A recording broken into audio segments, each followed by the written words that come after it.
আবু সাঈদ, শহীদ মুগ্ধ এবং লিস্টেড 800 শহীদ, নাম না জানা আমার একটা ক্যালকুলেশনে প্রায় 2000 শহীদ, 12,000-এর উপরে এখনো নিখোঁজ এবং আরো হাজার হাজার যারা আহত হয়েছেন তাদের কাছে আমি কৃতজ্ঞতা জানাতে চাই। হাজার হাজার অ্যাক্টিভিস্ট যাদেরকে আমি চিনি,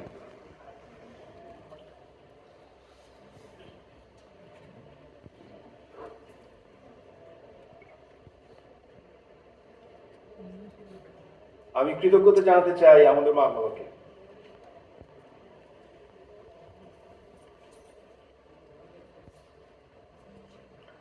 আমি আমাদের সমাজে আমাদের ছাত্ররা আমরা যে আশা ছেড়ে দিয়েছিলাম,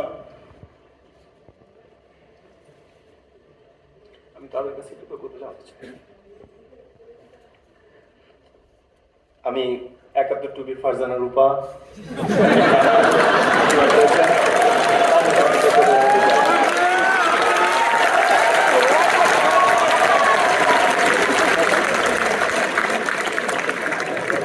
এবং আদর্শ প্রকাশনীর মাহবুব ভাইকে কৃতজ্ঞতা কিভাবে জানাবো আমি জানি না। উনি শুধু আমি নয়, আমরা যারাই বই, পাণ্ডুলিপি বিভিন্ন প্রকাশকের কাছে ঘুরে বেড়াইছি, পরে আমার প্রথম বই আদর্শ দিয়ে বের হয়েছে, মানুষ আমাকে বলছে জিয়া ভাই মাহবুব ভাইয়ের নাম্বারটা দেন, বিকজ সবাই জানতো মাহবুব ভাই বইটা চাওয়া হবে। So I thank you for that.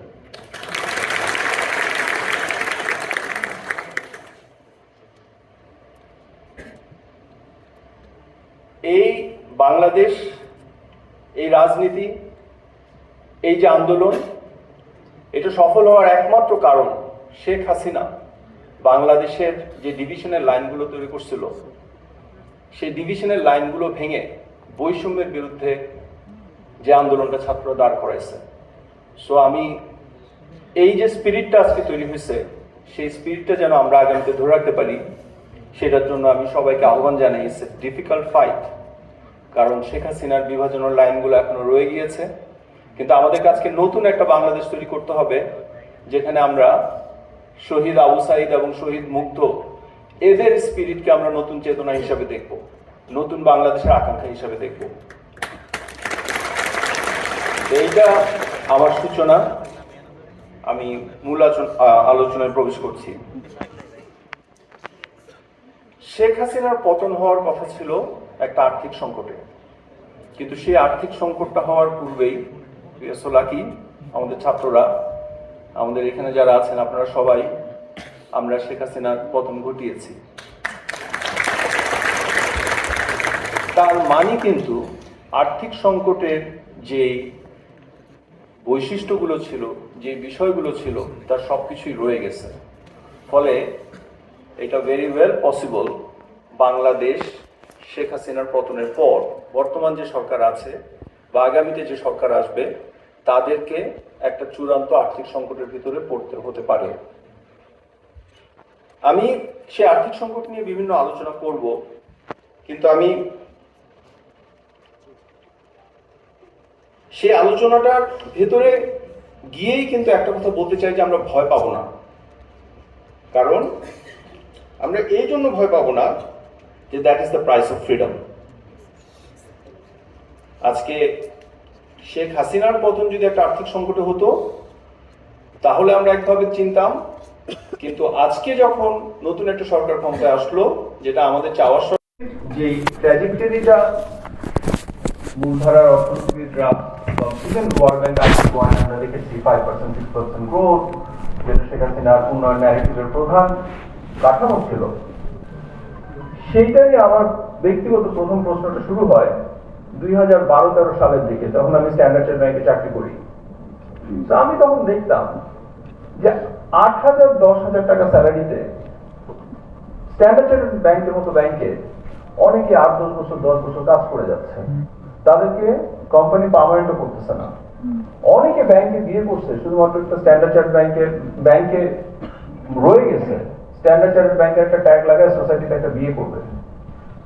তো এই ধরনের রিয়ালিটি যখন আমি দেখতেছিলাম, আরো কিছু দেখতেছিলাম, তখন আমি আই স্টার্টেড কোয়েশ্চেনিং যে আমি যেটা দেখতেছি আমার নিজের এক্সপিরিয়েন্স সেটার সাথে আমাদের উন্নয়নের বয়ানের এত ফারাকটা কেন, এবং সেই ফারাকগুলো নিয়ে আমি লেখালেখি শুরু করি। এবং সেই অভিজ্ঞতাগুলোর ভিতরে যাইতে যাইতে আমার একটা হাইপোথিসিস হচ্ছে, যেটা আমার উন্নয়ন বিভ্রম 1 বইটাতে আমি খুব ডিপলি অনেক ডেটা দিয়ে অ্যানালাইজ করে দেখিয়েছি, যে 2013-14 এই সময় অর্থনীতি একটা ডিগ্রোথ, একটা কন্ট্রাকশনের ভিতর দিয়ে গেছিল বিভিন্ন ঘটনায়। এবং আমার ধারণা ছিল যে কন্ট্রাকশনটা চলতেছে। আমি 2015-তে বেরিয়ে আসি ব্যাংক থেকে। তো 2016 সালে আমার অ্যাকচুয়ালি আমার উন্নয়ন বিভ্রমের পাবলিশ হওয়ার কথা। তো বইটা পাবলিশ হয়নি। আমি পাবলিশিং এর পরে আমি কিছুদিন পরে মাহমুদ ভাইকে বললাম, মাহমুদ ভাই আপনার এই বছর সেলস কেমন ছিল? বলল সুপার সেলস। আমি বলে কি অর্থনীতির অবস্থা তো অনেক খারাপ দেখতেছি। তা আমাদের অর্থনীতির মধ্যে আমাদের অনেক ডিলিউশন কাজ করে। আমরা যখন অ্যানেকডোট দিয়ে দেখি, চোখের সামনে দেখি, এর বাইরে অর্থনীতি অনেক স্ট্রিম থাকে। তো পরবর্তীতে যখন আমি 2019-এ আমার বইটা পাণ্ডুলিপি বইটা লেখা শুরু করলাম এবং আমি I started looking into data, আমি দেখলাম আনবিলিভেবল। 2015 থেকে অনেকগুলো ডেটা এভাবে যাচ্ছিল, এভাবে উঠে গেছে। তবে আমি নিজেকে প্রশ্ন করলাম, শেখ হাসিনার উন্নয়ন কি, মানে আসলে কি উনি কিছু দিচ্ছে কিনা। আমি কয়েকটা উদাহরণ দিই। মোটরসাইকেলের সেলস ট্র্যাডিশনালি 1 লাখ 1.5 লাখ, এটা 2015-তে হঠাৎ উঠে গেল 3.5 লাখ, 2014-তে 4.5 লাখ। ইন্ডিয়াতে বাংলাদেশে অ্যাভারেজ, আমার নাম্বারগুলো একটু ভুল হতে পারে, মেমোরি থেকে বলতেছি, অ্যাভারেজ এটা 1 লাখ 1.5 লাখ। 2015-তে হঠাৎ হয়ে গেল এটা 2 লাখ, তারপরে বছর 3.5 লাখ। এই ধরনের আমি খুব ইম্পর্টেন্ট একটা ডেটা দেখি যে আমাদের গমের আমদানি, কারণ গম যেহেতু বাংলাদেশে খুব উৎপাদন হয় না, এটার আমদানি দিয়ে বোঝা যায় যে বিভিন্ন জিনিসের কনজাম্পশন কম বাড়তেছে। সো সেটাও দেখলাম হাট করে রাইজ করে গেছে। সো আমি তখন নিজেকে প্রশ্ন করা শুরু করলাম যে এই গ্রোথের ড্রাইভারটা কি। কারণ বাংলাদেশের গ্রোথের ট্র্যাডিশনাল যে ড্রাইভারটা আছে আরএমজি এবং রেমিটেন্স, দুটো মেজারেবল, এটা দুটো সলিড, কোনো মিথ্যে যেটা নাই। আরো যে রিসেন্টলি কিছু গ্যাপ আছে, ওই গ্যাপটাও আমাদের কাছে, আমরা যারা অর্থনীতিকে ক্রিটিক্যালি ফলো করি, আমরা জানি যে ওই গ্যাপটা আছে। সো এইটা বিশ্লেষণ করতে করতে আমি পার্সোনালি 7টা গ্রোথের ড্রাইভার খুঁজে বের করছি, যেটা 2015 থেকে 2018 পর্যন্ত বাংলাদেশে ট্রুলি একটা গ্রোথ ড্রাইভ করছে। এবং কেন 15 থেকে 18 আমি পরে বলবো। আমি 7টা পয়েন্ট খুঁজে পাইছি, যেটা আমার উন্নয়ন বিভ্রম 2-এর প্রধান গবেষণা। তো প্রথম হচ্ছে যে ফিসক্যাল এক্সপানশন, মানে সরকার তার খরচ বিভিন্নভাবে ঋণ নিয়ে টাকা ছাপায় এমনভাবে বাড়ায় ফেলছে, এবং তার সরকারি কর্মচারীদের বেতন বাড়াইছে, সুযোগ সুবিধা বাড়াইছে, তারপরে গিয়ে এডিপির আকার বাড়াইছে। ট্র্যাডিশনালি বাংলাদেশের রেভিনিউ যেটা ছিল তার থেকে ব্যয় 50 to 60% বেশি ছিল। এবং আমি তখন গ্লোবাল ডেটাটা দেখলাম যে বাংলাদেশ, আমরা বাংলাদেশকে নিয়ে অনেক কমপ্লেইন আছে, কিন্তু আমি অবাক হয়ে দেখলাম আমরা বাংলাদেশকে এত গালিগালাজ করি, কিন্তু হিস্টোরিক্যালি আমাদের সরকারগুলো ফিসক্যালি যথেষ্ট ডিসিপ্লিন ছিল। তারা গ্লোবাল যে স্ট্যান্ডার্ড 40-50% মানে রেভিনিউ থেকে 40-50% বেশি খরচ করে ওইটুকু বিভিন্নভাবে ঋণ নিয়ে চালায়। আমরা এটা কখনোই ভাঙিনি।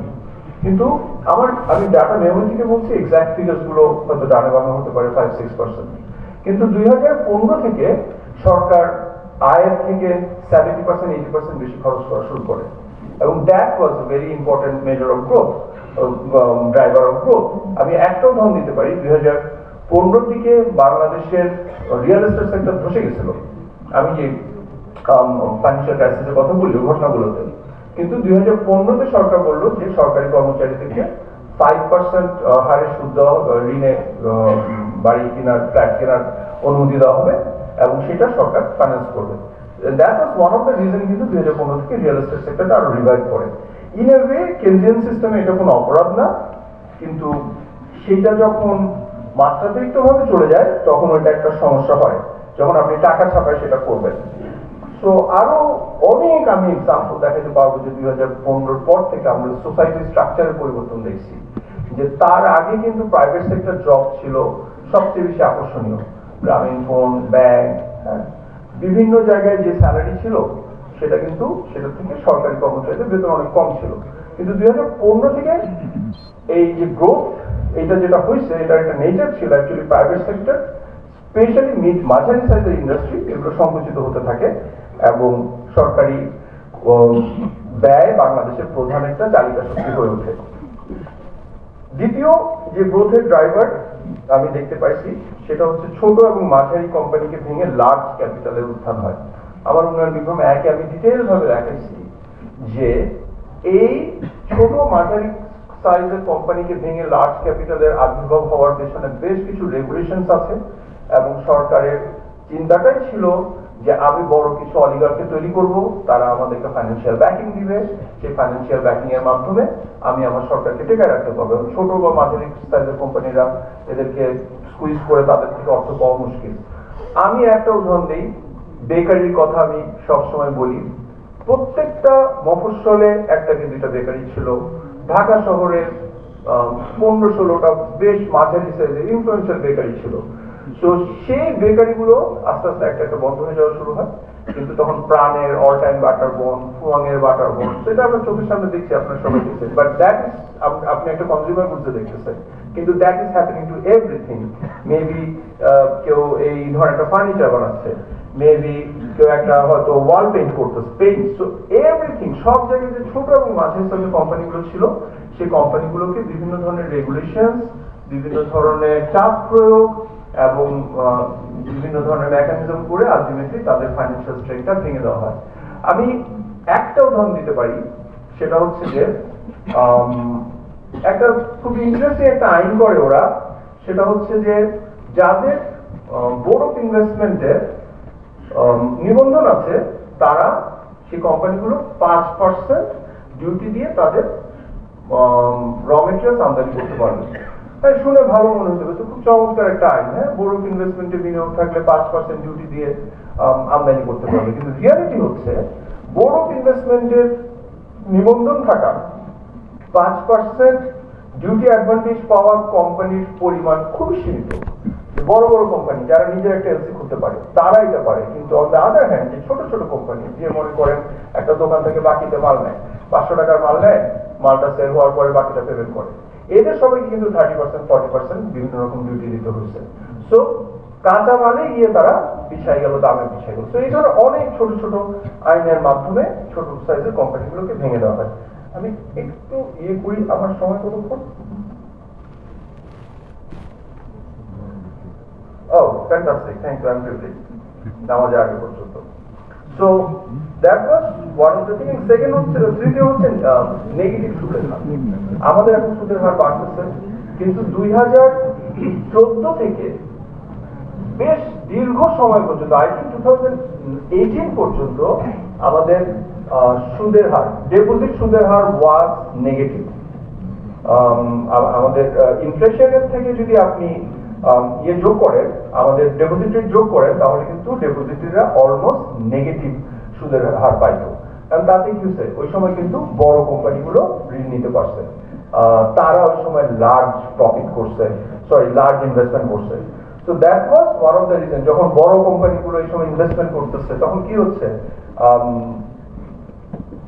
জিডিপি প্রবৃদ্ধি হচ্ছে, তারা একটা জমি কিনতেছে, তারা একটা যখন ইনভেস্টমেন্ট করতেছে, সেটার একটা বিল্ডিং হচ্ছে, বিল্ডিং হলে এমপ্লয়মেন্ট হচ্ছে, সিমেন্টের ব্যবহার বাড়তেছে। So that was one of the major মানে ড্রাইভার অফ গ্রোথ। যখন ছোট কোম্পানি ভেঙে যাচ্ছে, কিন্তু বড় কোম্পানি তাদের বিজনেসকে এক্সপান্ড করতেছে।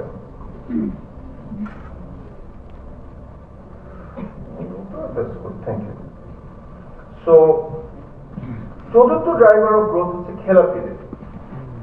আমার সাথে অনেক অর্থনীতিবিদ বন্ধু এটার সাথে ডিবেট করেন, বাট আমি স্টিল আমার আর্গুমেন্টটা এখনো স্টিক করি। সেটা হচ্ছে যে আপনি যদি একটা ঋণ নেন একটা গার্মেন্ট ফ্যাক্টরি বানানোর জন্য, তাহলে আপনার ঋণের বড় একটা অংশ আপনি মেশিনারিজ ইম্পোর্ট করবেন। এটা কিন্তু দেশের বাইরে চলে যাবে, এবং জিডিপিতে যে 4টা কম্পোনেন্ট আছে, এবং একটা হচ্ছে net exports, so net imports. So net import বা এক্সপোর্টে গিয়ে ইভেন্চুয়ালি কিন্তু ওই বছরে আপনার জিডিপি কমে আসবে, বিকজ আপনার যে ঋণটা দিচ্ছেন, ঋণের বড় একটা অংশ বাইরে চলে যাবে। অন দি আদার হ্যান্ড, আপনি যদি একটা ঋণ নেন, ঋণ নিয়ে ফ্যাক্টরি করার নামে ঋণ নিচ্ছেন, কিন্তু সেটা নিয়ে যদি আপনি কনজাম্পশন করেন, আপনি যদি সিঙ্গাপুরে যান, আপনি যদি কক্সবাজারে গিয়ে মৌজমাস্তি করেন, আপনি যদি বিভিন্ন ধরনের বিলাস দ্রব্যে আপনার সেই ঋণের টাকাটা খরচ করেন, তাহলে যেটা হবে কি, টেম্পোরারি কিন্তু কনজাম্পশন বাড়বে, এবং এই কনজাম্পশন বাড়াটার মাধ্যমে কিন্তু ওই বছরটাতে জিডিপি গ্রোথটা হবে, কিন্তু ফিউচারে গিয়ে আপনার কিন্তু ইকোনমিক পোটেনশিয়াল অপরচুনিটিস কমে আসবে, বিকজ আপনি ফ্যাক্টরিটা করলেন না। সো এই যে খেলাপি ঋণ, এটা কিন্তু বেসিক ব্যাংক বা অন্যান্য ব্যাংকগুলো বাংলাদেশে ট্রুলি খেলাপি ঋণ মানে যেটা হচ্ছে যে বিজনেস ফেলিয়ারের কারণে খেলাপি ঋণ হওয়াটা কোনো গুণা নয়, এটা হয়, এটা পৃথিবীর সব দেশে হয়। কিন্তু লুটপাটের জন্য খেলাপি ঋণ পৃথিবীতে খুব কম দেশে আছে, এবং বাংলাদেশে আমরা ইতিপূর্বের বিএনপি সরকার, ইভেন শেখ হাসিনার দ্বিতীয় টার্ম 2008 থেকে 14 সরকারকে অনেক গালিগালাজ করতে পারে যে হ্যাঁ সব ক্যাপিটালিস্ট অংশ, কিন্তু স্টিল যদি দেখবেন যে খেলাপি ঋণের বড় একটা অংশ ছিল কিন্তু বিজনেস ফেলার্স। কিন্তু 2015 থেকে, এবং কেন 15টা ইম্পর্টেন্ট, 2014-তে প্রথমবারের মতো 2090 এর পরে বাংলাদেশে এমন একটা সরকার আসে যে জনগণের ইচ্ছা বহির্ভূত, এবং সে আইডেন্টিফাই করছে সোসাইটির কিছু পকেটকে তাকে এনাবেল করতে হবে, তাকে কিছু অলিগার্ক তৈরি করতে হবে, তাকে বিজনেস গ্রুপ থেকে পয়সা দিতে হবে, তাকে ব্যুরোক্রেটদেরকে এম্পাওয়ার করতে হবে। সো এই সময় থেকে কিন্তু খেলাপি ঋণের এই যে দুর্বৃত্তায়িত খেলাপি ঋণ, which is not a business failure খেলাপি ঋণ, এটা কিন্তু মূলত 2015 থেকে এটা গতিটা অনেক বৃদ্ধি পায়, এবং সেটাও কিন্তু জিডিপির একটা বড় ড্রাইভার ছিল। পঞ্চম যে ড্রাইভারটা আমি খুঁজে পাই সেটা হচ্ছে দুর্নীতি। দুর্নীতির যে খবর আমরা এখন আস্তে আস্তে দেখা শুরু করছি, এবং আমরা যা দেখছি সেটা কিন্তু জিডিপি গ্রোথের বড় ড্রাইভার ছিল। লেটস সে একটা সিম্পল পেটি করাপশনের কথা বলি।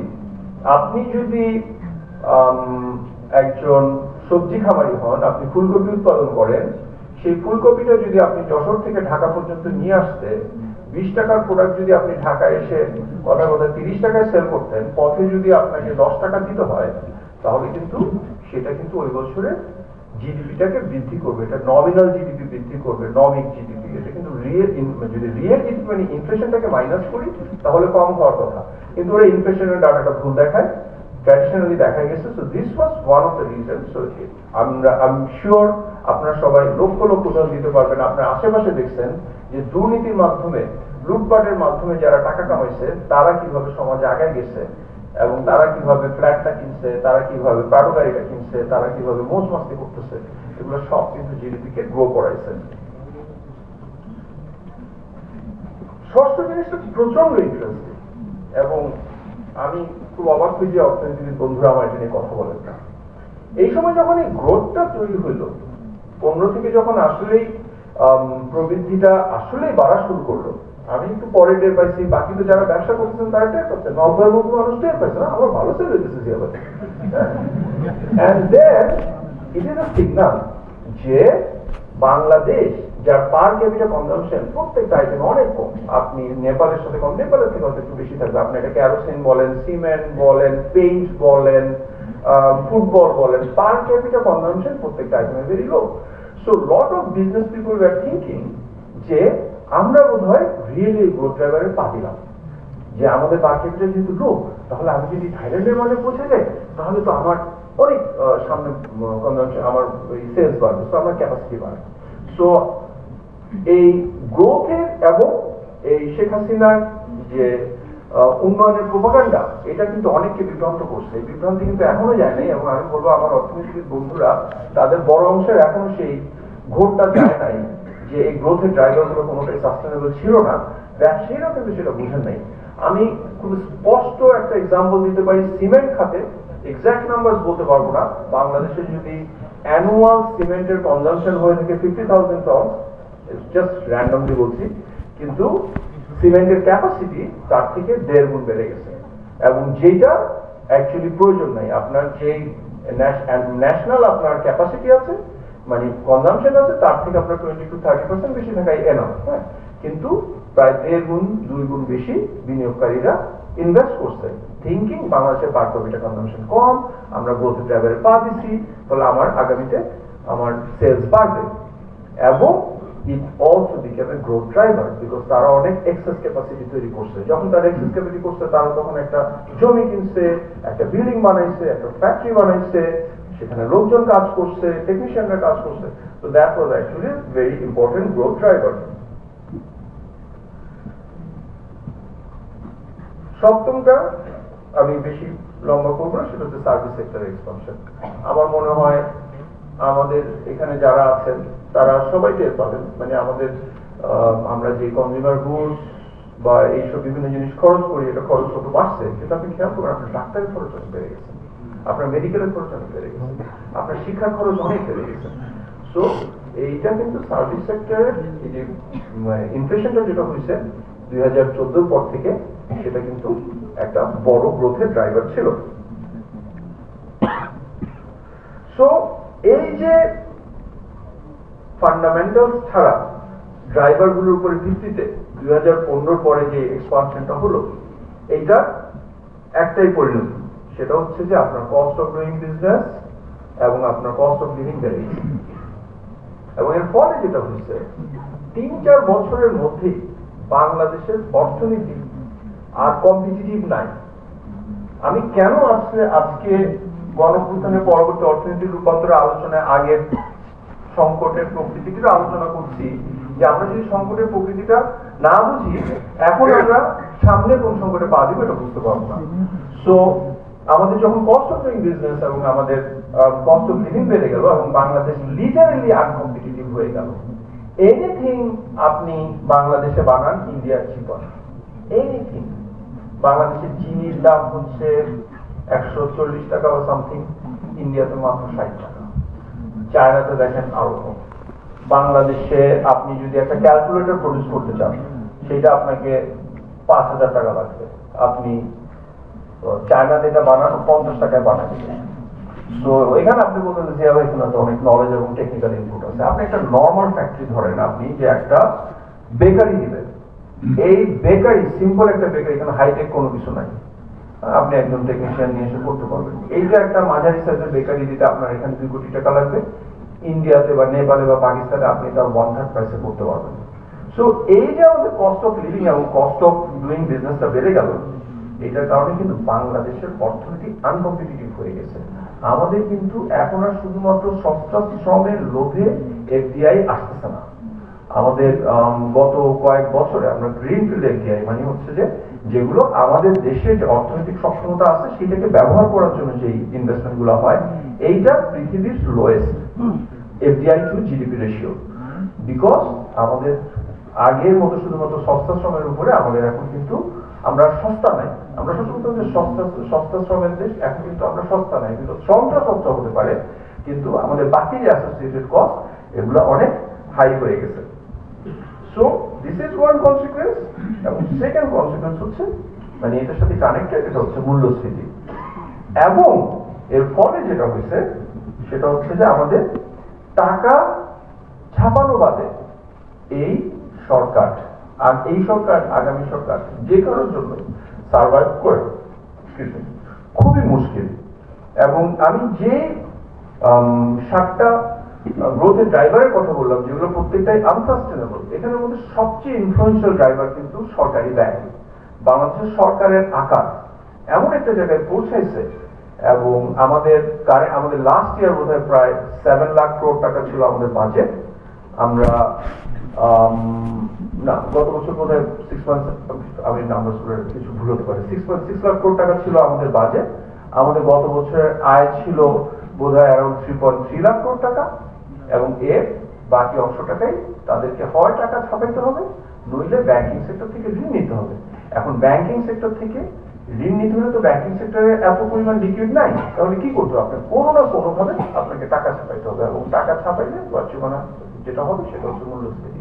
তো বাংলাদেশে গণঅভ্যুত্থান পরবর্তী অর্থনীতির পরিণতি হচ্ছে either we are looking at a very high inflation or degrowth.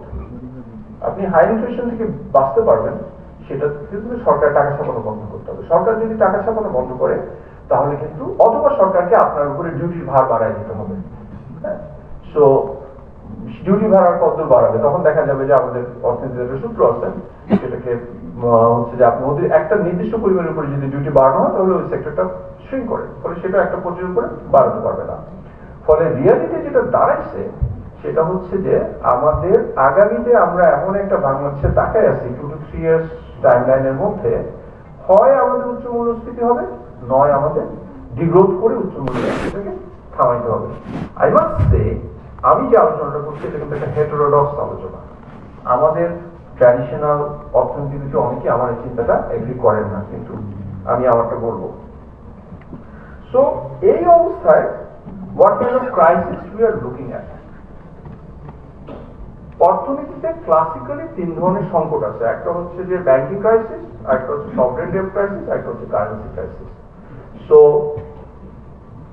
পৃথিবীর বিভিন্ন দেশে ব্যাংকিং ক্রাইসিস হয়, বিভিন্ন দেশে কারেন্সি ক্রাইসিস হয়, বিভিন্ন দেশে সভরেন ডেট ক্রাইসিস হয়, কিন্তু এই তিনোটা সংকট যখন একসাথে হয়, এটার উদাহরণ পৃথিবীতে খুব কম আছে যে তিনোটা সংকটই একসাথে আসছে, এবং সেটাকে আমরা তখন বলেছি poly crisis. So we are actually looking at a poly crisis. আমি ব্যাংকিং সেক্টরের ক্রাইসিসের কথা সবাই জানেন। আমাদের টোটাল ব্যাংকিং সেক্টরের অ্যাসেট হচ্ছে বোধহয় সামথিং লাইক 18 লক্ষ কোটি, এবং আমাদের এই মুহূর্তে মানে জানা অজানা বিভিন্ন ভাবে মিলাই খেলাপি আছে প্রায় 4 লক্ষ কোটি, এবং ফলে এটা বোধহয় 30% না কত পার্সেন্ট হবে। আমি আমার যখন উন্নয়ন বিভাগ 2 লিখতেছিলাম তখন আমি হিসাব করে দেখলাম যে এই অপ্রদর্শিত খেলাপি ঋণটাকে যদি আমলে নেই, তাহলে আমাদের খেলাপি ঋণের হার যেখানে পৌঁছায় এটা পৃথিবীর থার্ড হাইয়েস্ট, এবং থার্ড হাইয়েস্টের আগে প্রথম দুইটা দেশ হচ্ছে স্যান মেরিনো এবং ইসরায়েল। স্যান মেরিনোতে যেটা হয়েছিল আমাদের 2008-এ যখন বৈশ্বিক আর্থিক সংকট হলো, তখন তাদের দেশে অনেকগুলো জাহাজ কোম্পানি ছিল, so they suddenly went bust, এবং তাদের ব্যাংকিং সেক্টরে এগুলো ডিপেন্ডেন্সি ছিল। সো গ্রিকের জাহাজ কোম্পানিগুলো যখন বাস্ট করলো, তখন তাদের দেশের ব্যাংকিং সেক্টর ধরে গেল। ইউক্রেনে তাদের যখন 2016-তে তাদের একটা বিপ্লব হলো এবং প্রায় নতুন জনে খাই, সবকিছু মিলে তারা সেকেন্ড হাইস্টে পৌঁছালো। আমি ফলে আমার মাথায় প্রশ্নটা আসে, আমরা তো এত উন্নয়নের একটা দেশ, আমাদের তো কোনো যুদ্ধ নাই, আমাদের কোনো এই ধরনের আর্থিক সংকট নাই, কেন আমাদের খেলাপি মানে অপ্রতিষ্ঠিত খেলাপি পৃথিবীর থার্ড হাইস্ট হবে? সো এই ব্যাংকিং ক্রাইসিসের লায়াবিলিটি আপনাকে নিতে হবে। আমি বর্তমান সরকারের অনেকগুলো কর্মকাণ্ডের প্রতি সমালোচনা করতে পারি, অনেকগুলো কর্মকাণ্ডের প্রতি মনে করতে পারি আচ্ছা যা করতে so so, but I want to really thank, বা আমি আমাদের বর্তমান যে আর্থিক উপদেষ্টা আছেন, I think he is doing fantastic. উনি দুইটা স্টেপ নিছেন। একটা হচ্ছে যে এস আলমের পুরো অ্যাসেট উনি মানে ইসলামী ব্যাংকের অ্যাসেটটা উনি বলছেন উনি রাস্তায় করবেন,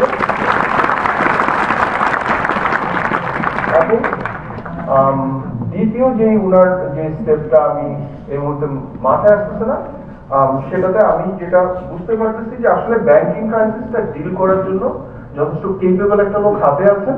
আমি স্টিল বলবো আমাদের banking crisis is manageable, because দেখেন এটা কথাটা বলতে শুনবেন না, ব্যাংকিং সেক্টরে আমরা 4 লক্ষ কোটি টাকার কথা বলি। হ্যাঁ, এই 4 লক্ষ কোটি টাকার মধ্যে যদি আপনি ডেপ্টকে ক্লাসিফিকেশন করেন, তাহলে দেখবেন যে 1 থেকে 1.5 লক্ষ কোটি টাকা হচ্ছে যে ট্রুলি খুব বাজে রকম, এটা একদম সান কস্ট, এটা কোনো ফেরত পাবে না। ইউ ক্যান অ্যাকচুয়ালি সে এই অর্থটা অর্থনীতি অ্যাবজর্ব করে নিচ্ছে। কিন্তু সরকার যখন চোখের পলকে 50,000 কোটি টাকা বাড়ায় দিচ্ছে, আপনি চিন্তা করে দেখেন নাম্বারসের থেকে কিন্তু ব্যাংকের থেকে সরকারের হঠাৎ করে দায়গুলো অনেক বেশি। সো আমি ব্যাংকিং ক্রাইসিস নিয়ে আমি আশাবাদী। এই ক্রাইসিসটা আমাদের আগামীতে যে কনভার্সনটা আসবে, এটা ডিপেন্ড করবে লিডারশিপ এবং ডিসিশন মেকিং এর উপরে। আমার বর্তমান গভর্নর এবং বর্তমান যে আর্থিক উপদেষ্টা আছেন তার উপর পূর্ণ আস্থা আছে যে they will do it very well. Regarding sovereign debt crisis, আমরা কিন্তু অনেক আগে থেকেই বলে গেছি যে আমাদের ডেট, আমাদের অ্যানুয়াল যে সার্ভিসিং করতে হয় সেটা আহামরি কিন্তু বেশি না। তাহলে আমাদের সংকটটা কেন? আমরা আমাদের প্রায় $100 বিলিয়ন বর্তমানে ডেট পোর্টফোলিও, আমাদের জিডিপির আকার বোধহয় প্রায় 450 বিলিয়ন। সো 30%-এর মতো ডেটে গিয়ে এইটার সার্ভিসিং এর বড় একটা অংশ কিন্তু long term world bank and IMF এর। সো আমাদের ডেট সার্ভিসিং এ এখন আমরা প্রায় $4 বিলিয়ন মতো করছি, which came as a surprise। আমরা ভাবছিলাম $2.5 বিলিয়ন করি, গত বছর প্রায় 30% বেশি পেমেন্ট করতে হয়েছে। বাট স্টিল সার্ভিসিং এর জায়গায় আমরা আহামরি কোনো সংকটে নাই। কিন্তু স্টিল আমি কেন বলতেছি আমরা একটা সফটওয়্যার ডেট ক্রাইসিসের দিকে আসি, এবং এই কথাটা আমি আজকে থেকে 2 বছর আগে বলে গেছি যে হ্যাঁ অর্থনীতিতে বলতেছেন আমাদের যে অ্যানুয়াল যে সার্ভিসিং ডেট সার্ভিসিং করতে হবে বুঝছি মূল্য তো 20 টাকা না, কিন্তু আমাদের রিজার্ভ করতেছে কেন? সো এখানে খুব ক্রিটিক্যাল আন্ডারস্ট্যান্ডিং আছে, খুবই সহজ কিন্তু আলোচিত হয় না। সেটা হচ্ছে যে আমাদের ডেপ্টের বড় একটা অংশ কিন্তু আমাদের আমদানিতে, আমাদের ইম্পোর্টে যায় প্রত্যেক বছর। আপনি শুনে অবাক হবেন, আমরা কিন্তু $25-30 বিলিয়ন আমদানি করার জন্য। সো এই আমদানি করতে আমাদেরকে যে ঋণ নিতে হয় এটা কিন্তু $2.5 বিলিয়ন না, 25 থেকে 30, এটা আমরা যখন নেই সাথে সাথে আবার পরিশোধ করতে থাকি, হ্যাঁ, এটা অনগোয়িং। তো সেই আমদানিতে গিয়ে কিন্তু আমাদের ডেপ্টের একটা সংকট তৈরি হয়েছে এবং সেটার কারণে আমাদের রিজার্ভটা কমে আসছে এবং it is a big concern. আমাদের অর্থনীতির যে আকার আছে সেই আকারের একটা অর্থনীতিতে আমাদেরকে মিনিমাম অ্যানুয়াল যদি $70 বিলিয়ন, এটা আমার একটা মডেলিং এর একটা হিসাব, তার মানে হচ্ছে প্রায় $5.5 বিলিয়ন যদি মান্থলি আপনি আমদানি করতে না পারেন তাহলে আপনার বিভিন্ন ধরনের সংকট হবে, আপনি বিভিন্ন জিনিসের আমদানি করতে পারবেন না। কিন্তু আমাদেরকে আওয়ামী লীগ সরকার এমন একটা জায়গায় নিয়ে গেছিল, কোন কোন মাসে আমাদের $4 বিলিয়ন আমদানি করতে হয়েছে এবং ওনারা যে ক্যাপিটাল কন্ট্রোল করেছে তার মানে হচ্ছে ওনারা নিয়ন্ত্রণ করছে $50 মিলিয়ন উপরে করতে হইলে বাংলাদেশ ব্যাংকে পারমিশন লাগবে ইত্যাদি ইত্যাদি। এইটা হচ্ছে সোশ্যাল কনসিকুয়েন্সেস, এটা আমরা জানি না, আমরা দেখি না। কিন্তু আমরা এখানে যারা আছি, আমরা সমাজের মানুষ, আমরা অর্থনীতিবিদ না, গুড ফর আস, আমরা কিন্তু দেখতে পাচ্ছি আমাদের ভাই বন্ধু পরিজন যারা ব্যবসা করে তারা বিভিন্ন পণ্য আমদানি করতে পারতেছে না। আমাদের ইলেকট্রিসিটি, গ্যাস যেটা আমদানি করার কথা এটা আমদানি করতে না পারার কারণে আমাদের প্রোডাকশন হচ্ছে না। আদানির কাছে আমাদের এখন $800 মিলিয়ন দায় হয়ে গেছে। সো ইভেনচুয়ালি সভরেন ডেট ক্রাইসিসের কথা যদি বলেন, rather sovereign debt is not the right word, আমাদের reserve crisis is a big crisis. আমরা এখন $13 বিলিয়ন নেট রিজার্ভে পৌঁছাইছি। এটা আসলে এমন একটা জায়গা, আপনার যখন $30 বিলিয়ন বা $35 বিলিয়ন ডেট ছিল, আপনার সংকটে তার $2 বিলিয়ন $3 বিলিয়ন টানাভাবে চলে গেল। এইটা যখন আপনি পিছায় নিয়ে আসবেন, এটা যখন $7-8 বিলিয়ন চলে আসবে, তখন কি হবে? The thing is this, countries like Pakistan এক দশকের উপরে $10 বিলিয়ন ডেটে, আমাদের সিমিলার ইকোনমিক সাইজ পাকিস্তান, আমাদের থেকে একটু ছোট, বাট আমার মনে হয় ওদের ডেটা আমাদের থেকে বেটার, কিন্তু $8-10 বিলিয়ন ডেটে সার্ভাইভ করছে। $10 বিলিয়ন রিজার্ভে ডেট সার্ভাইভ করা কোনো মানে it's not end of a state.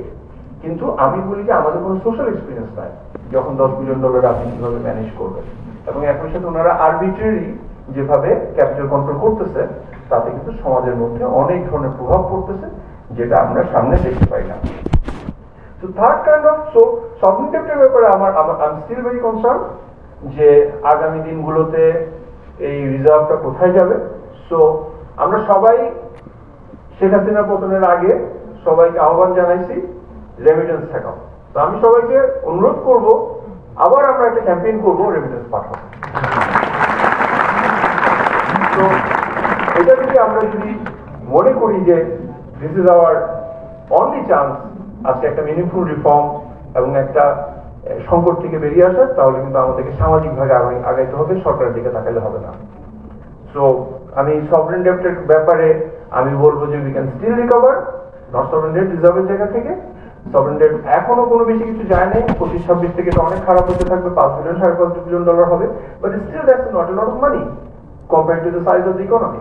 কিন্তু ওই যে আমাদের আমদানি যেটা কভার করতে হয় সেটার জন্য কিন্তু আমাদেরকে সবাইকে একসাথে আগাইতে হবে। রিগার্ডিং দ্য কারেন্সি ক্রাইসিস আমাদের এই এটার সাথে কানেক্টেড। আমার সাথে আমাদের অর্থনীতিবিদ বন্ধুদের অনেক দ্বিমত রয়েছে। আই থিঙ্ক আমাদের currency is not still fairly valued.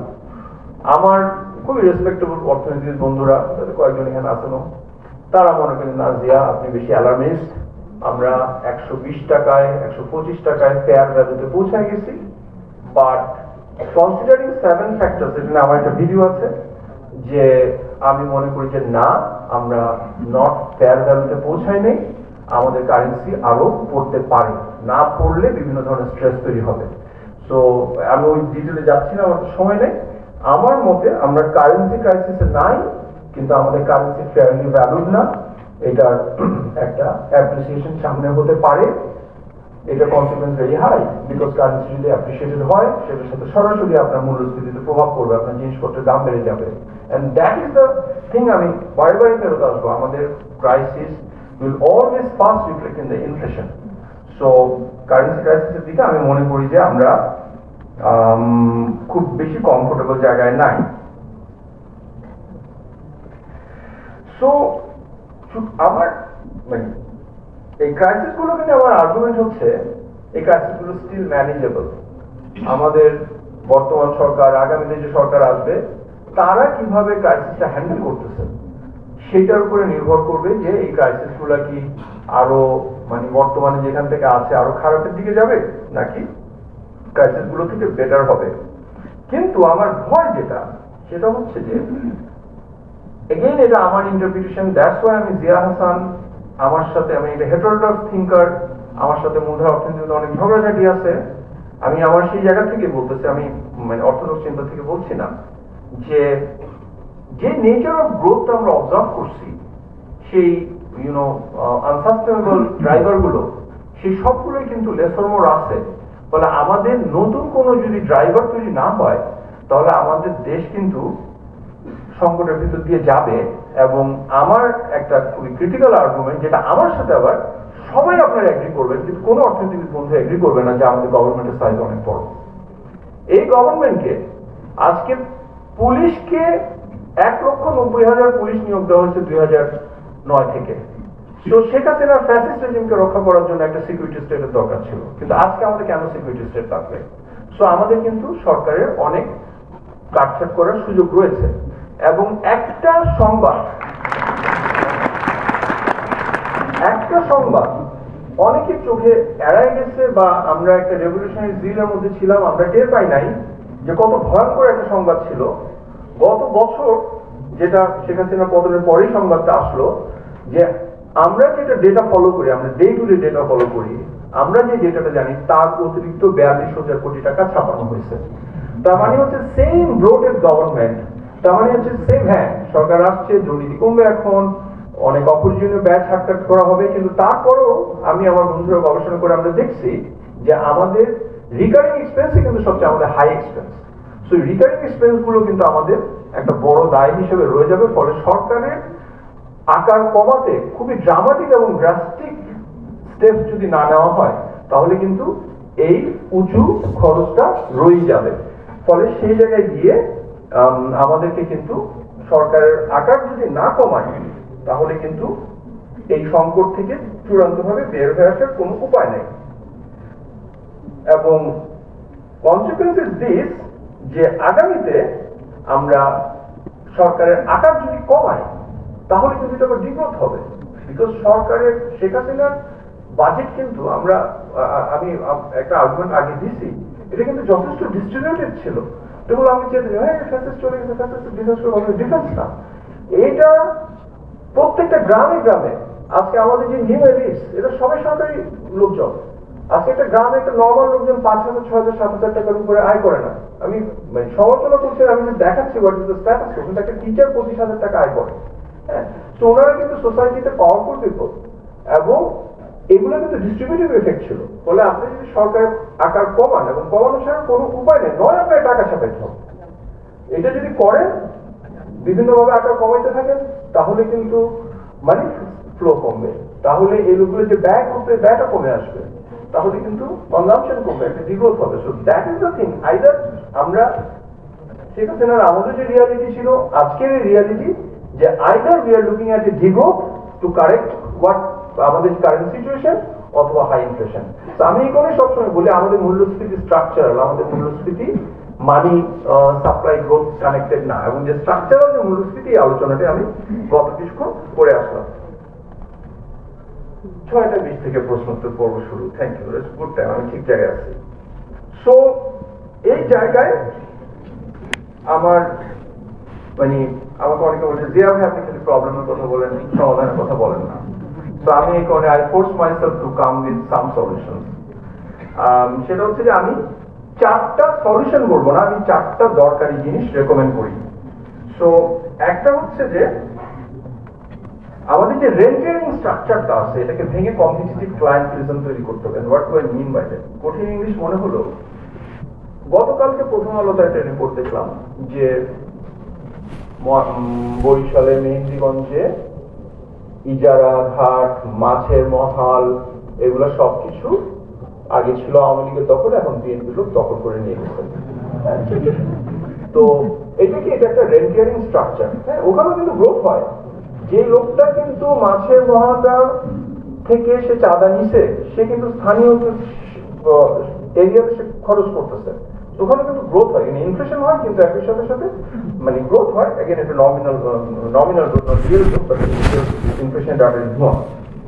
তো সেই রেন্টিয়ারিং স্ট্রাকচার ভাঙা, এইটা কিন্তু আমাদেরকে বর্তমান সংকট থেকে বের করে নিয়ে আসতে পারে। এর ফলে যেটা হবে, এই রেন্টিয়ারিং স্ট্রাকচারকে ভাঙবে সরকার যদি আসলে ওনারশিপ নেয় যে না, আজকে বরিশালের মেহেন্দিগঞ্জের মাছের ঘাট, মাছের মহাল, বালু মহাল, এগুলো সরকার কারেক্ট একটা কন্ট্রাক্টের মাধ্যমে ডিস্ট্রিবিউট করবে, তাহলে কিন্তু সরকারের আয় বাড়বে, রাইট? এবং সেখানে একটা কম্পিটিটিভ একটা এনভায়রনমেন্ট তৈরি হবে, সেখানে কিন্তু কস্টটা কমে আসবে, রাইট? এখনের মতো কেউ মানে গলায় চাপা দিয়ে বলি, যেরকম রেটকে আমি বাংলায় বলেছি গলায় চাপা দেওয়া অর্থনীতি, গলায় চাপা দিয়ে যার জায়গা আছে আমার এখানে পার হইতে হলে সরকারকে আমি 500 টাকা দিচ্ছি, আর স্থানীয় আওয়ামী লীগকে 500 টাকা দিচ্ছি, আমি আরো 1000 টাকা দিব, সেটা হবে না। সেখানে গিয়ে আমাদের কস্ট অফ বিজনেস কমে আসবে, কস্ট অফ লিভিং কমে আসবে এবং সরকারের আয় বাড়বে। So that is the first thing. এবার কিন্তু প্রত্যেকটা জায়গায় লেয়ারে লেয়ারে এই রেন্টিয়ারিং ইনফ্রাস্ট্রাকচার শেখ হাসিনা তৈরি করে গেছে। এটাই ছিল ওনার ফ্যাসিস্ট এই রাষ্ট্র ক্ষমতা টিকায় রাখার প্রধান টুলস। এখন সেই টুলসটা যদি আজকে আওয়ামী লীগের জায়গায় বিএনপি টেক ওভার করে, এটা আমাদের কোনো লাভ নাই। তো আজকে সরকারকে শক্ত হয়ে এই রেন্টিয়ারিং ইনফ্রাস্ট্রাকচার ভাঙতে হবে এবং তাকে এটা ওনারশিপ নিতে হবে, এর ফলে সরকারের আয়ও বাড়বে এবং একই সাথে আমাদের কস্ট অফ বিজনেস এবং কস্ট অফ লিভিং কমবে। এটা হচ্ছে আমার প্রথম পরামর্শ। দ্বিতীয়টা হচ্ছে যে আইটেম ধরে ধরে সরকারের আকার কামাতে হবে। এবং আমি এখানে একটা ফ্রেমওয়ার্ক বলি যে আমাদের 2014 সালে সরকারের আয় এবং ব্যয়ের যে রেশিও ছিল, সেম রেশিওতে ফেরত যাইতে হবে। সো আপনার যদি আয় থাকে 3,30,000 টাকা, আপনি যদি তার উপরে 50% অধিক খরচ করতে হবে। তার মানে কথা, আমি এই ধরনের মেন্টাল ম্যাথে কাঁচা, 1.5 লাখ মেবি দেন 4.5 লাখ রাফলি, আপনি 7 লাখ টাকা খরচ করতে পারবেন না। আপনি সূত্র মেরে ফয়েজ ভাইগুলো খুব ভালো ভালো রিসার্চ আছে, ফয়েজ ভাই দেখাইছে যেগুলো সব সূত্র মেতে একটা হিসাব করে করে প্রত্যেক করতে পারবেন। নো, আপনি যে আয় করবেন আপনার ওইটার থেকে আপনি 50% উপর খরচ করবেন, দ্যাট ইজ স্টিল এ লট। অথবা যদি আমি ওই চিন্তা কাঠামোকেও ভেঙে বলে দিই 1 টাকাও ছাপায় খরচ করতে পারবেন না, দেন আপনার খরচ অটোমেটিক কমাতে হবে, রাইট? সো দ্যাট ইজ আমার সেকেন্ড পরামর্শ, যে সরকার টাকা ছাপায় 1 টাকা খরচ করতে পারবে না, তাকে ট্রেজারি থেকে ব্যাংকের থেকেই তাকে বন্ড এবং বিলের মাধ্যমে টাকা নিতে হবে, তখন থেকে কমপ্লিট করতে হবে। সো সেটা হচ্ছে আমার সেকেন্ড পরামর্শ। আমার তৃতীয় পরামর্শ হচ্ছে যে ল অ্যান্ড অর্ডার ইমপ্রুভ করতে হবে। সো আমি যতবার সুযোগ পাইছি আমি এই কথাটা বলছি, আমি আবার বলবো, বাংলাদেশের গত ছাত্র আন্দোলনের পরে আওয়ামী লীগকে যথেষ্ট মাইক দেওয়া হয়নি।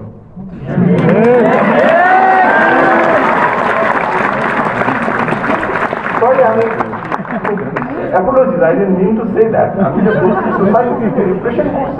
আমি তার আরো বেশি ভায়োলেন্ট ব্লোব্যাক এক্সপেক্ট করছিলাম, কিন্তু সেটা হয় না দেখে আমি অবাক হয়েছি।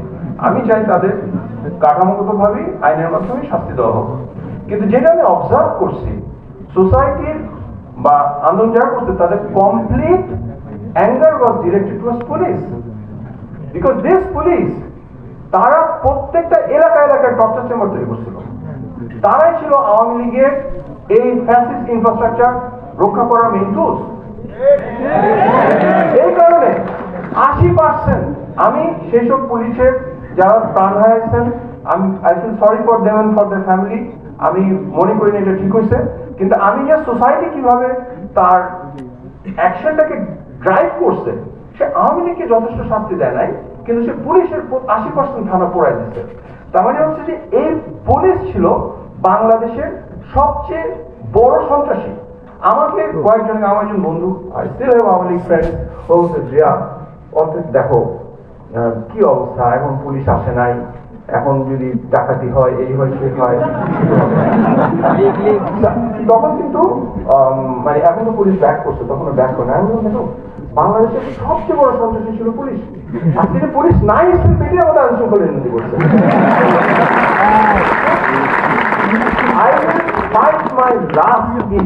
যদি এই পুলিশ আগের মেকানিজমে ফেরত আসে, আমাদের ল অর্ডার ইমপ্রুভ করতে হবে। এই পুলিশ তার সন্ত্রাসী মেকানিজমে ফেরত যেতে পারবে না। আমাদের এখানে আছে আনিক ভাই নাই, বিউটিফুল ক্যারেক্টার আনিক ভাই। আমি ফার্ম ভাই একটা আড্ডা দিছিলাম, আনিফ ভাই একটা সুন্দর অ্যানেকডোট বলছিল, and I want to recommend that. Anif ভাই বলছিল ব্রিটিশ আমলে পুলিশ হাফ প্যান্ট কেন করতে জানেন? যে পুলিশ হাফ প্যান্ট করতো যেন তারা, এখনকার পুলিশের গায়ে ভেস্ট, হাতে অস্ত্র, সো ইউ ফিয়ার দেম। কিন্তু তখন সে জানতো যে সে সমাজের মধ্যে যাইতে হবে, তার কোনো ডিফেন্স নেই। I want that ডিফেন্সলেস police. এবং আমাদের এখানে যারা আমার জেনারেশনে, দে উইল রিমেম্বার, আমরা আজকে থেকে 20 বছর আগে পুলিশকে খোলা রাখতাম। I want that right back. এবং that is connected to the solution যেটা আমি প্রপোজ করছি, যে আমার 3 নম্বর পয়েন্ট, যে আমাদের এই সন্ত্রাসী নিপীড়ক সোসাইটিকে রিপ্রেস করা পুলিশ বন্ধ করতে হবে। এবং একই সাথে ভাই আমাদের মধ্যে খারাপ করতেছে, রাইট? উই নিড পুলিশ, আমাদের পুলিশিং দরকার, কিন্তু একটা আইডিয়াল পুলিশ, মোটামুটি আইডিয়াল আমাদেরকে স্টাবলিশ করতে হবে। এইটা যদি না করেন, আমি হাজারটা ইকোনমিক প্রেসক্রিপশন দিতে পারবো, লাভ হবে না। অ্যান্ড দেন কেন এটা ইম্পর্টেন্ট, এইটার ফলে middle size economy, middle size company যারা পুলিশকে সেই পরিমাণ ভাড়া দিতে পারে না, চাঁদাবাজি দিতে পারে না, তারা কিন্তু আবার ব্যাক করবে। বিকজ এই পুলিশকে দিয়ে বড় বড় কোম্পানিগুলো, তারা কন্ট্রাক্টগুলো তাদের এক একটা জায়গায় তাদের যে ডমিনেশন করা দরকার ওটা ম্যানেজ করছে। কিন্তু আজকে যখন একটা মানে মিনিমাম সৎ, মিনিমাম মানে ব্যালেন্স করা একটা পুলিশ ফেরত আসবে, তখন কিন্তু মিডল সাইজ কোম্পানিগুলো রাইজ করবে। সো আমার ফোর্থ এবং ফাইনাল পরামর্শ দিস, আমার 2 মিনিট আছে, সেটা হচ্ছে যে আমাদেরকে সেই সকল আইন, সেই সকল নিয়ম ব্যাংকিং সেক্টরে সেই ধরনের মেকানিজম তৈরি করতে হবে যেন আমাদের মিডল সাইজ কোম্পানিগুলো বড় হতে পারে। অনেকে বলেন যে বড় কোম্পানি ভেঙে দিতে হবে, আমি যে না, increase the size of the pie. আমাদের 2014 পরে যেটা হয়েছে সেটা হচ্ছে বাংলাদেশে বিগত 50 বছরে বাংলাদেশকে আমরা যতই সমালোচনা করি, কিন্তু আমি দেখছি চট্টগ্রামে কামাল স্টোরের মতো একটা দোকান, যে দোকানটা ছিল সিম্পলি একটা গ্লোরিফাইড জি সিমোরের মুদির দোকান, it has become a large conglomerate. That is the strength of the society. আমি কামাল স্টোর তারা কি দুর্নীতি করে আমি জানি না, আমি নিজের চোখে দেখছি। আজকে যে টিকে, আজকে যে বড় বড় পিএইচপি, সকল গ্রুপে দেখেন এরা কিন্তু ছোট সাইজ কোম্পানি ছিল, কিন্তু গত 10 বছরে কোনো বড় কোম্পানি আসে নাই, সব আসছে সামিট, এইসব মানে এই সরকারের সাথে ব্যবসা করার কোনি ক্যাপিটালিজম গুলা, হ্যাঁ, চোর ব্যাপার গুলা, এক্স্যাক্টলি। তো আমি সেই মেকানিজমটা ফেরত চাই, যে মেকানিজমে অনেক ছোট ছোট স্টার্ট আপ আসবে, এই ছোট ছোট স্টার্ট আপের মধ্যে হয়তো 50% বসে যাবে, তার থেকে আবার মাঝারি সাইজের কোম্পানি আসবে, তার থেকে আবার বড় সাইজের কোম্পানি আসবে। যেটা বাংলাদেশের বিগত 8-10 বছরের সংকট ছিল, যে মাঝারি সাইজের কোম্পানিগুলোর বড় হওয়ার রাস্তা ভেঙে দিছিল। আরএমজিতে আমাদের দেখেন 8-10 বছরে আপনি নতুন কোনো গ্রুপের নাম শুনবেন না, কিন্তু একটা সময় কিন্তু ধারাটা ছিল, সেই ধারাটা ফেরত আনবে। আমি আমার আলোচনা এখানে শেষ করব। আমি 4টা পয়েন্ট বললাম, যে রেন্ট ক্লিয়ারিং যে ইনফ্রাস্ট্রাকচার, এটাকে ভেঙে কম্পিটিটিভ ক্লায়েন্টেলিজম স্টাবলিশ করতে হবে, আইটেম ধরে ধরে সরকারের আকার কমাতে হবে, ল অ্যান্ড অর্ডার ইমপ্রুভ করতে হবে, এবং পুলিশকে ঠোলা বানাইতে হবে, এবং আমাদেরকে মিডল সাইজের কোম্পানিকে বড় হওয়ার জন্য যে আইনি মেকানিজম, যে আপনার ব্যাংকিং এর রেগুলেশন দরকার, সেটা করতে হবে। তো আমার বক্তব্য এখানে শেষ। এরপর আমি প্রশ্নোত্তর পর্ব নেব। 1 minute. What I want to say is this will be a chaotic days. হ্যাঁ, আমাদেরকে একটা ডিফিকাল্ট টাইমের জন্য ওয়েট করতে হবে। আমাদের tough times are head, but this time get together. আমাদের ভাই যেটা বলছেন যে আমরা এই স্টেজটা ওন করতে পারিনি। আমি ক্রিকেটের ভয়াবহ ভক্ত ছিলাম, আমি ক্রিকেট দেখা বন্ধ করে দিচ্ছি আজকে প্রায় 8 বছর হলো। তো আমরা এই স্টেজ ওন করতেছি, এই সংকটে আমরা একসাথে ফাইট করবো, and we will win. Thank you.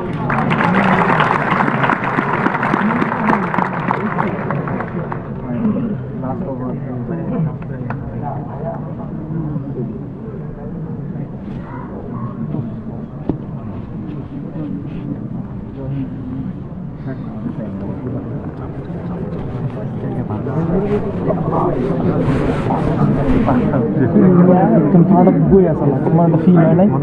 আমাদের 10 মিনিট বা 9 মিনিট সময় আছে, তারপর আমরা মাগরিবের নামাজে যাব। I want to start with the lady first. Oh, side on lady.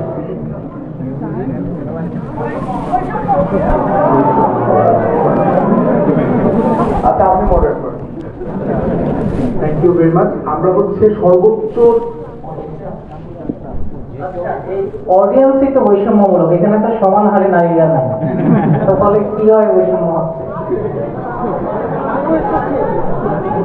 আমরা 3 থেকে 5টা প্রশ্ন নেব এবং হচ্ছে প্রশ্নের মেরিট যারা মনে করবেন যে আপনাদের প্রশ্নে মেরিট আছে শুধু তারাই, যেহেতু আমাদের প্রধান আলোচক আজকে যারা প্রধান আকর্ষণ আর কি, উনি ওনার সামনে আরো কথা শুনতে পারবেন, তো সুতরাং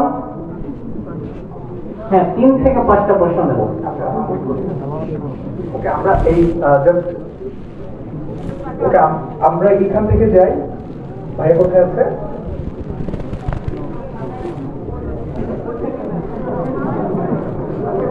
আচ্ছা, ওখান থেকে শুরু করি। ওই যে ভাইয়া যে সামনে আছে। আসসালামু আলাইকুম, আমি আবুল কালাম আজাদ, ঢাকা বিশ্ববিদ্যালয়ের প্রাক্তন শিক্ষার্থী এবং ডিসির পরীক্ষার্থীও বটে। এই কারণে আমি অর্থনীতি সম্পর্কে আমি বিভিন্ন বই নিয়ে আমি পড়াশোনা করেছি, আপনার বইটাতেও আমি কিছু পড়াশোনা করেছি। আমার প্রশ্ন হলো, এই আপনি একটা মাল্টিপল ক্রাইসিসের কথা বললেন এবং আমিও যেটা লক্ষ্য করেছি গত 3 অর্থ বছর হলো আমাদের আমদানি কমছে এবং 2 অর্থ বছর হলো রপ্তানিও কমছে। আমদানি কমছে বলেই কিন্তু আমাদের যথেষ্ট কাঁচামাল আমরা আমদানি করতে পারছি না এবং এর ফলে বিশেষ করে আমরা যারা তরুণ, আমাদের কর্মসংস্থান হ্রাস হচ্ছে এবং আমদানি কমার অনেকগুলো ইফেক্ট রয়ে গেছে। তো এই এটার একটা সমাধান হতে পারতো আমরা যদি রেমিটেন্স পেতাম এবং আমরা যদি অন্য কোনো উৎস থেকে আমরা যদি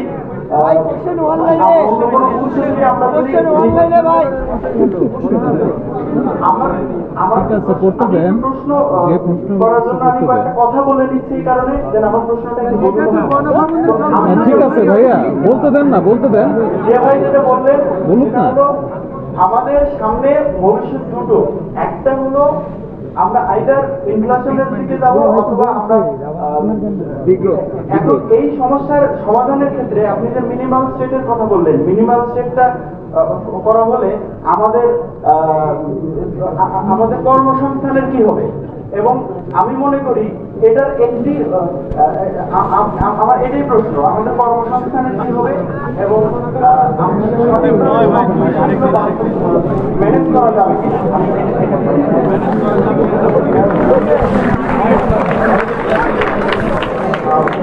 আমি এই প্রশ্নটার উত্তরে বলবো যে আসলে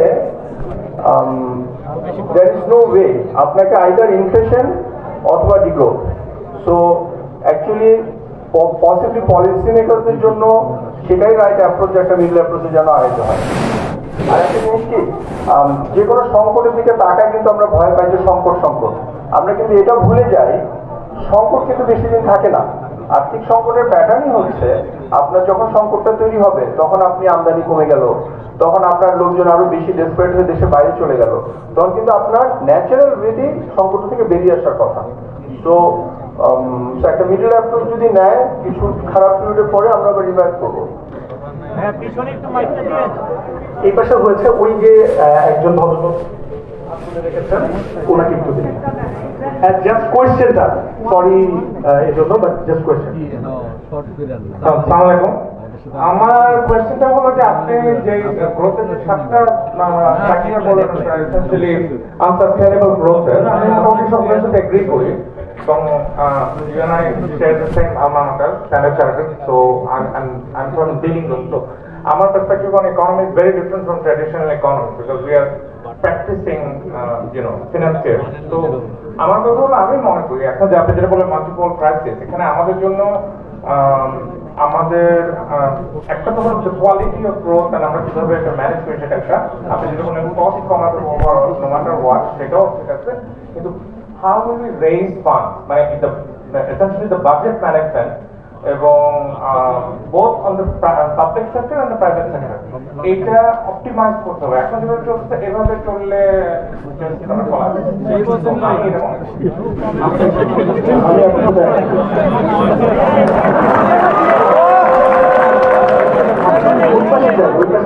কোনো নারী আছেন কিনা প্রশ্ন করবার জন্য? যারা দাঁড়াচ্ছেন তার নারী না, ওই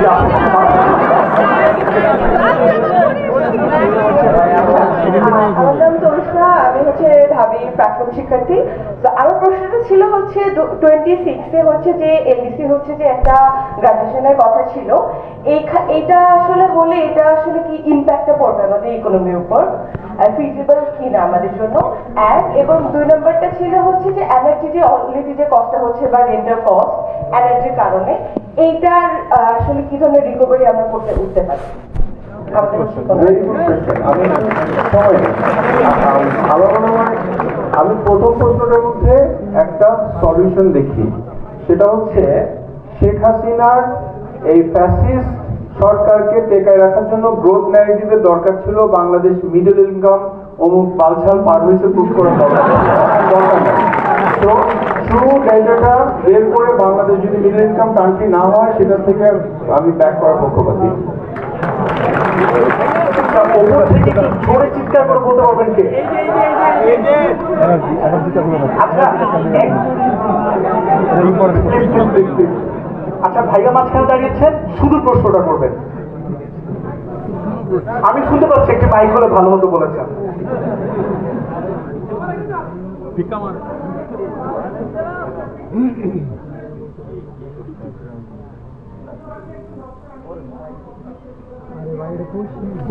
প্রশ্নটা কথাটা বলতে দেন ভাই, বলতে দেন।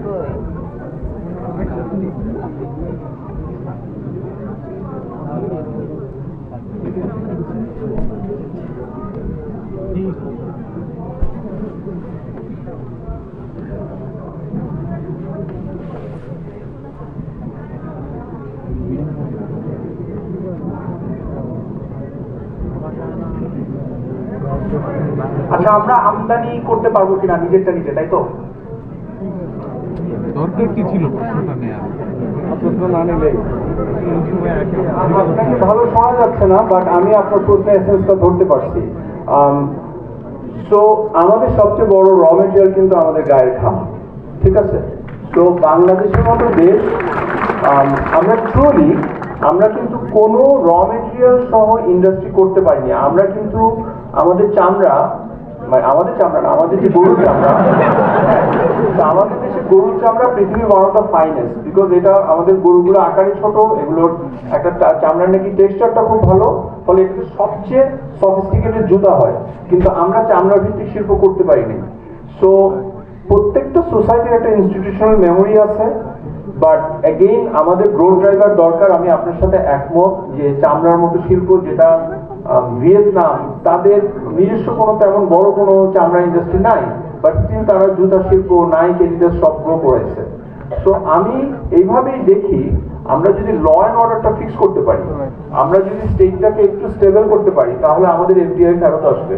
এবং এফডিআই যখন ফেরত আসবে, তখন তারা সবসময় যে আমাদের নিজস্ব র মেটেরিয়ালের দিকে তাকাবে এটা বিষয় না, বরং আমরা যদি এমন একটা স্টেট তৈরি করতে পারি, সেখানে তারা আমাদের মেধার জন্য আসবে, আমাদের র মেটেরিয়ালের জন্য আসবে, আমাদের লো স্কিল মানুষের জন্য আসবে, সেইটাই হচ্ছে প্রধান ইস্যু।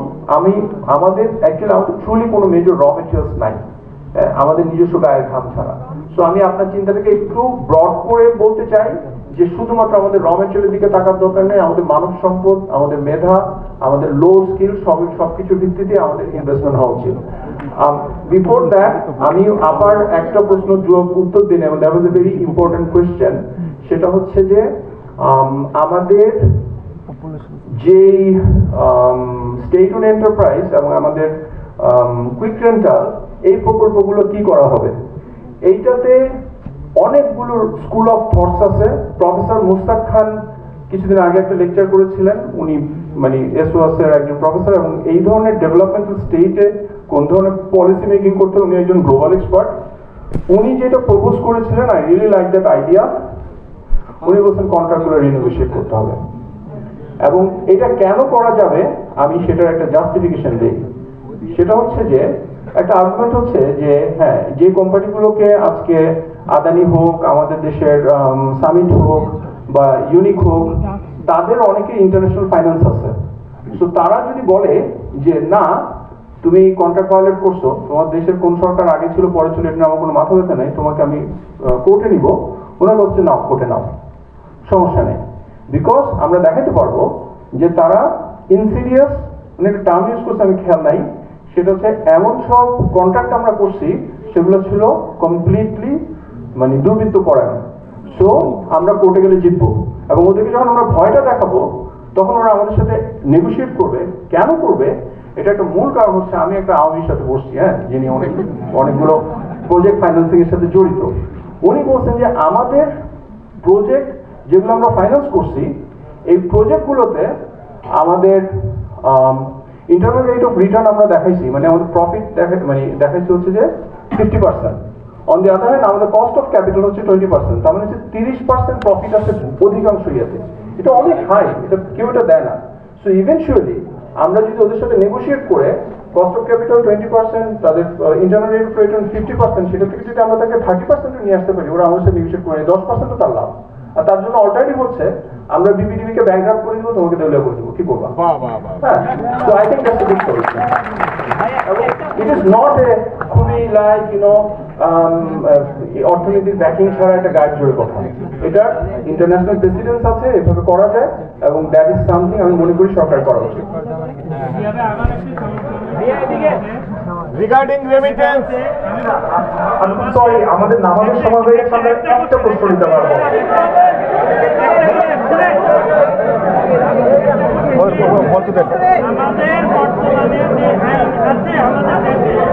আপনারা শান্ত হন।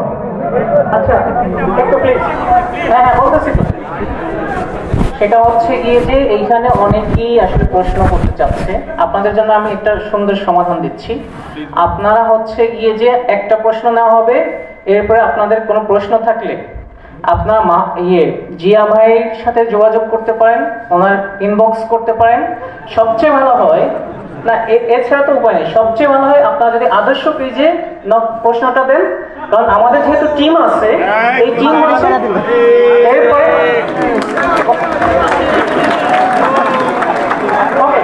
একটা প্রশ্ন না হচ্ছে। আচ্ছা, আমাকে একটু বলতে দেন, আচ্ছা আমাকে একটু বলতে দেন যে আমার নিজে কোনো ক্ষমতাবান মনে হচ্ছে, আমরা একটু পেছন দিকে, ওই দিকে কোন আপু, ওই যে একজন আপু, ওই আপুর কাছে কি যাওয়া যাবে?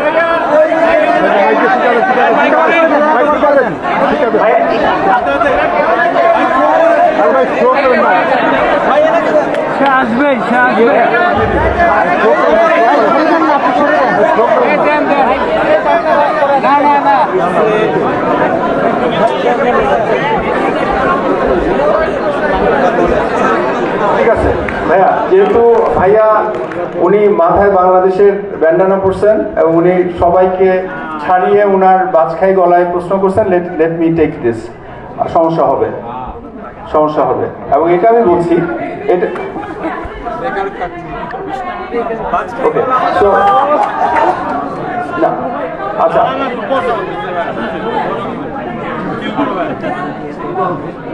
আচ্ছা গুড। আমি ভাইয়ার প্রশ্নটা আসি, সেটা আমি বলছি যে 2 লক্ষ কোটি টাকা অনেক টাকা। 2 লক্ষ কোটি টাকা কিন্তু মানে 2 লক্ষ কোটি টাকা হচ্ছে $20 বিলিয়ন।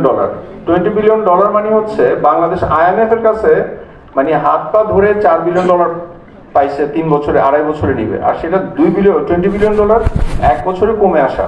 এবং আমি বলছি এই কারণে আমার সাথে মূলধারা অনেক অর্থনীতিবিদের সাথে একটা দ্বিমত হয়, যে আমি বলছি যে এই গভর্নমেন্টই গ্রোথের মূল ড্রাইভার। সো এই মানে কাট ডাউন করতে হবে, আমি একমত, আমার সাজেশনই হচ্ছে কাট ডাউন করতে হবে। এবং এগেইন এটা একটা বড় স্কুল অফ থটসে আলোচনা, তার মধ্যে না অস্টারিটিতে ক্ষতি হয় এই শেষে। আমি এখানে ফ্রেমওয়ার্কটা খুব সিম্পল, আমি বলছি না যে অস্টারিটি করবো অঙ্ক করবো, আমি হচ্ছে টাকা ছাড়া খরচ করতে হবে না, এটা যে কনসিকুয়েন্স অর্থনীতিকে নিতে হবে। পয়েন্ট হচ্ছে ভাইয়া, there is no easy way out. আপনি যদি বলেন আচ্ছা ঠিক আছে আমি 7 লক্ষ করে আগের মতো করে 16% করে বাজাবো, ঠিক আছে, ইনফ্লেশনের বাম্বু খাও। একটা কোনো না কোনো ভাবে আওয়ামী লীগের গত 15 বছরের ফ্যাসিজমের কষ্ট আমাদেরকে নিতে হবে। সো আপনার উত্তরটা সহজ উত্তর হচ্ছে যে হ্যাঁ, এটার অনেক খারাপ পরিণতি আছে। আর সেকেন্ড ভাইয়া যেটা বললেন, আই উড রিকোয়েস্ট যে যেহেতু মাগরিবের টাইম হয়ে গেছে, ভাইয়া যেটা বলছেন সেটা হচ্ছে যে এনবিআর রিফর্ম তো করতেই হবে, আর আরেকটা কি প্রশ্ন করে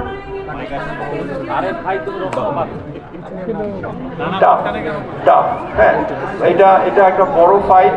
আমি আর প্রশ্ন নেব না, বাট আমি এই প্রশ্নটার প্রশ্ন নিব না, কারণ আমি এই প্রশ্নটাকে ভিন্নভাবে উত্তর দিতে চাই। সেটা হচ্ছে যে রিফর্ম এবং স্ট্যাবিলিটি একটা দাঁড়িপাল্লার দুইটা দিক। সো আমরা রিফর্ম করতে চাই, আমরা অনেক চেঞ্জ চাই, কিন্তু এগুলো করা সহজ না।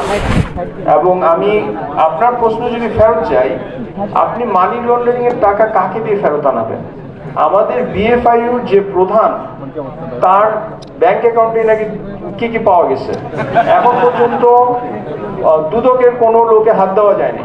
এবং আমি বর্তমান অ্যাডমিনিস্ট্রেশনে যারা আছেন, I was fortunate to talk with some of them. আমি দেখছি ওনারা কি একটা সিচুয়েশনে আছেন। ওনারা কারোর সাথে, মানে আমি একজনকে দেখছি, উনি বলছে আমার আজকে ফোনে 700 কল ঢুকছে। হ্যাঁ, সো আমরা সবাই এক্সপেক্ট করতেছি ওনারা এটা করবেন। আজকে একটা রেভলিউশনারি এক্সপেকটেশন তৈরি হয়েছে, এটা করবেন। কিন্তু আপনি একই সাথে বিএইউ মানে বিজনেস অ্যাজ ইউজুয়ালকে রান করা এবং একই সাথে রিফর্ম করা সহজ না ভাইয়া। অ্যান্ড সেকেন্ডলি, আমাদের কোনো ইনস্টিটিউশনাল মেমোরি নাই to do that. And thirdly, আপনি যাদেরকে দিয়ে করবেন তাদের পুরোটাই হচ্ছে যে আওয়ামী লীগ ফ্যাসিস্ট কাঠামোতে তৈরি হওয়া। ফোর্থলি, আপনি তাহলে পদবঞ্চিতদেরকে নিয়ে আসবেন, তারা অ্যাকচুয়ালি গত 14-15 বছরে ভালো পজিশনে ছিল না, এবং তাদের মধ্যে ফিল্টার করে আপনি কাকে দিয়ে কাজ করাবেন, we don't know. So reality is this, maybe আমাদের অনেক এক্সপেকটেশন কাটরান করতে হবে, ওনারা আসলে কি পারবেন কি পারবেন না। কিন্তু সেই জায়গায় হ্যাঁ, আমাদের রেভলিউশনারি যে এক্সপিরেশনস গুলো ছিল, সেটা যদি পুরো নাও হয়, কিন্তু তারা যদি বেসিক কিছু কাজ করে যেতে পারেন এবং তাতে যদি পুরাতন কাঠামো থেকে আমরা ভেঙে বেরিয়ে আসতে পারি। এবং আমি এই কারণে 1 নম্বরে ফোকাস করছি যে ক্লায়েন্টেলিজমের যে স্ট্রাকচারটা আছে, রেন্টিয়ারিং যে স্ট্রাকচারটা আছে, এইটারকে যদি ফোকাস করেন instead of all the সংবিধান and things, you know what, again এটা another big row of thoughts, যে আপনি আসলে কেপেবল কিনা।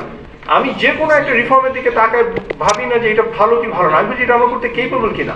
আমি যেটা দেখি এই স্টেট এই ধরনের ম্যাসিভ রিফর্ম করতে কেপেবল না। সো আমি আপনার কথাটাই ফেরত আসছি, সরি ভাই প্রশ্ন নিব না, বিকজ একটা হয়ে গেছে যে এনবিআর টাকা কি বলে ইয়ের থেকে টাকা নিয়ে আসো, ওকে শাস্তি দাও, উই অল ওয়ান্ট ইট, কিন্তু হ্যাঁ ভেরি টাফ। ওনারা বিএতেই খুবই হাবুডুবু খাচ্ছেন, মানে with due respect to them, ওনাদের ফল বলছি না, দের so much of things to do. So আমি এখনই বলছি, ইয়েস সবকিছু করতে হবে, কিন্তু আমাদের ধৈর্য ধরতে হবে, ওনাদের উপরে চাপ রাখতে হবে, ওনাদেরকেও ফ্রি লাইসেন্স দেওয়া যাবে না। হ্যাঁ, এবং আমাদের আজকে সেই চাপটা যদি আমরা রাখি, আমরা যদি নিজেদেরকে একটু hold tight together the society, আমরা পারবো, we will win. Thank you. অনেক ধন্যবাদ আপনাদেরকে। আমরা একটা বিরতিতে যাব নামাজের, তার আগে বলে রাখি যে এর পরের বক্তা যিনি আছেন তিনি ফাহাম আব্দুল সালাম বেশি প্রশ্নের উত্তর দিবেন বলেছেন। তো আমরা নামাজের বিরতিতে যাচ্ছি, নামাজের পর ফিরে আসবো ফাহাম আব্দুল সালাম।